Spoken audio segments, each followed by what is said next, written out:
ఇవాళ యాదాద్రి కొండ చుట్టూ సామూహిక గిరి ప్రదక్షిణ కార్యక్రమం జరిగింది. ఈ కార్యక్రమంలో ప్రభుత్వ విప్ బీర్ల ఐలయ్య, ఆలయ ఈవో భాస్కర్రావు పెద్ద సంఖ్యలో భక్తులు పాల్గొన్నారు. గిరి ప్రదక్షిణ అనంతరం కొండపైకి మెట్ల ద్వారా వెళ్లి స్వామివారిని ఎమ్మెల్యే బీర్ల ఐలయ్య భక్తులు దర్శించుకుని ప్రత్యేక పూజలను నిర్వహించారు.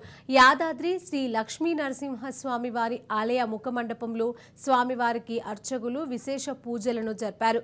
శ్రీ స్వామివారి జన్మ నక్షత్రమైన స్వాతి నక్షత్రం సందర్భంగా ఆలయంలో 108 కలశాలకు పాంచరాత్ర ఆగమ శాస్త్ర ప్రకారం శతఘటాభిషేక పూజలను చేశారు.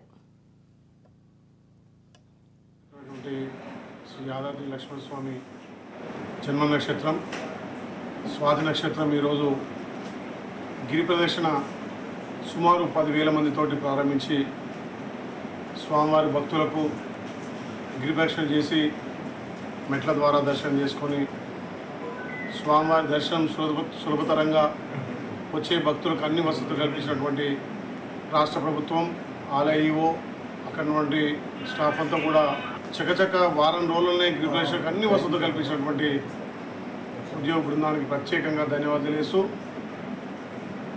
రాష్ట్ర నలుమూలల ఆలయ నియోజకవర్గం నుంచి స్వాతి నక్షత్రం సందర్భంగా ఉదయం 5 గంటలకే గిరి ప్రదక్షిణ ప్రారంభించి సుమారు 10,000 మంది దర్శించుకొని స్వామివారి మొక్కులు తీర్చుకొని దైవ దర్శనం చేసుకోవడం జరిగింది.